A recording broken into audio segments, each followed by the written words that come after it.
السلام علیکم ورحمۃ اللہ وبرکاتہ۔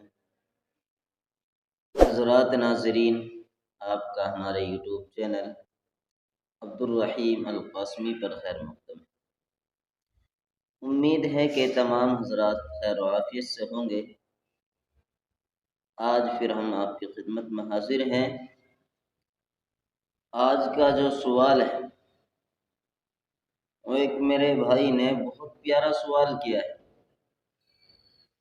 اور اس سوال کے اندر ہم دیکھتے ہیں کہ اکثر نمازی اس کے اندر غلطیاں اور کوتاہیاں کرتے ہیں، جن کی وجہ سے ان کی نماز مکروہ تحریمی ہوتی ہے۔ سوال یہ ہے کہ امام نماز پڑھا رہا ہے، امام قاعدہ اولیٰ میں بیٹھے ہوئے ہیں، ہم وضو کر کے آئے اور قاعدہ اولیٰ میں شریک ہو گئے۔ ابھی ہم بیٹھے تھے کہ امام صاحب فوراً کھڑے ہو گئے، تو اب ہمیں کرنا کیا ہے؟ امام صاحب کے ساتھ فوراً کھڑا ہونا ہے یا اتحیات کو مکمل پڑھ کر کے تب اٹھنا ہے؟ یا اسی طریقے سے قاعدہ آخرہ کے اندر امام صاحب قاعدہ آخرہ میں ہے، ہم وضو کر کے آئے، شامل ہو گئے، ہمارے بیٹھتے ہی قاعدہ آخرہ میں امام صاحب نے سلام پھیر دیا، اب ہم کیا کریں؟ اتحیات کو مکمل کر کے اٹھیں کہ امام کے سلام پھیرتے ہی کھڑے ہو جائیں؟ اب ہم دیکھتے ہیں کہ اکثر لوگ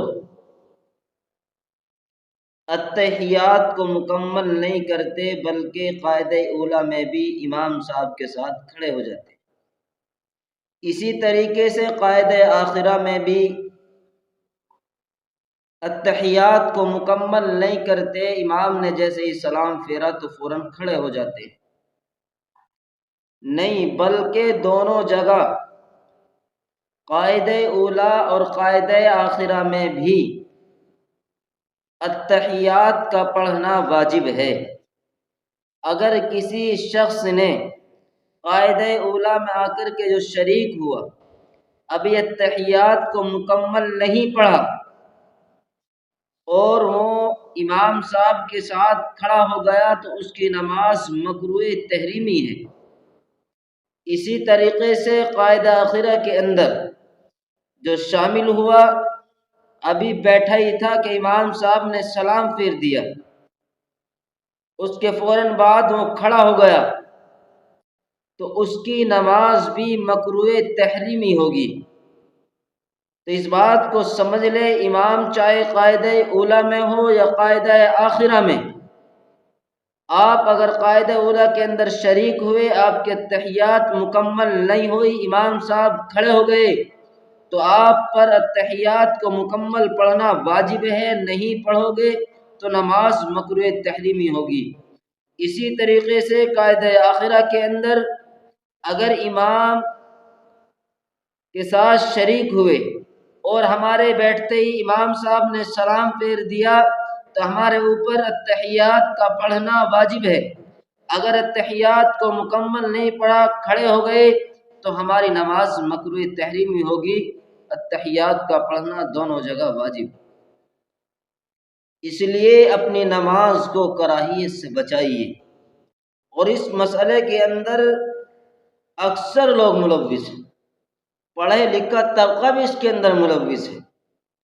تو آپ حضرات سے درخواست ہے کہ اس مسئلے کو زیادہ سے زیادہ عوام تک پہنچانے کی کوشش کریں، تاکہ تمام میرے بھائی اپنی نمازوں کو کراہیت سے بچا سکیں۔ اور جن حضرات کو جو سوالات کرنا ہے وہ کمنٹ باکس میں آئیں اور اپنا سوال لکھ کر کے ہمیں تحریری شکل میں بھیجیں، انشاءاللہ میں ان کے سوال کا جواب دینے کی کوشش کروں گا۔ اور جو حضرات ابھی تک چینل پہ نئے ہیں، وہ چینل کو سبسکرائب کر لیں اور ویڈیو کو زیادہ سے زیادہ شیئر کریں۔ السلام علیکم ورحمۃ اللہ وبرکاتہ۔